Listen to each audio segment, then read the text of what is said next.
You might assume that feeding an algorithm highly detailed data makes it smarter, but adding just a single complex text column can multiply your memory usage 40-fold, crashing your system before training even begins.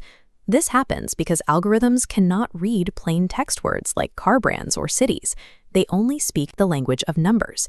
To build a predictive model, we must translate our text into a mathematical format. Data scientists usually handle this translation with a technique called one-hot encoding. Consider a car pricing dataset containing 40 unique brands. Standard one-hot encoding immediately generates 40 separate new columns. If a car is a Honda, that specific brand column gets a 1. The other 39 get a 0. Most of your new spreadsheet is now composed entirely of empty zeros. We call this a highly sparse data structure. Every new category adds another dimension, expanding your dataset in physical size and mathematical complexity. Capturing every specific human detail causes the dataset to bloat, processing a sea of empty values until the entire system collapses. Even if your hardware survives this explosion, the model faces a statistical failure known as overfitting. With too many columns and not enough samples, the algorithm gets lost. It starts confusing random noise for actual repeatable patterns.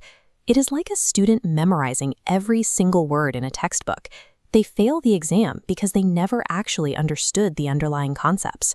Your model does the same thing. It memorizes the irrelevant details of rare categories, which means it fails to make accurate predictions when exposed to new data. This creates a massive obstacle. If tracking 40 car brands can destroy predictive power, how do global databases track thousands of unique items without breaking? Providing excessive granular detail does not make an algorithm smarter. It simply makes the system fragile and incapable of generalizing information for the real world.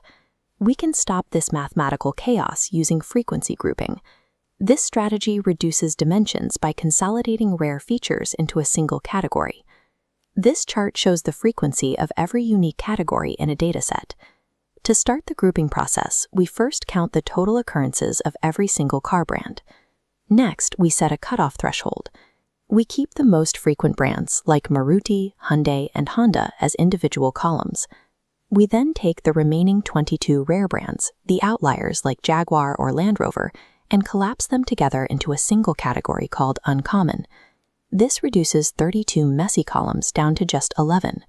The data is suddenly dense and mathematically meaningful. Consolidating rare details repairs the data structure. You are giving the algorithm strong signals instead of a sea of empty dimensions. Beginners often hesitate here, believing that dropping rare categories destroys valuable information. A Jaguar is a unique car, but if you only have 50 Jaguars in a dataset of millions, keeping that specific column forces the machine to draw false conclusions from a tiny sample size. If a category lacks statistical significance, the algorithm cannot learn a true, repeatable pattern from it. Grouping these rare flukes prevents the algorithm from memorizing isolated noise. It helps the model find the actual signal.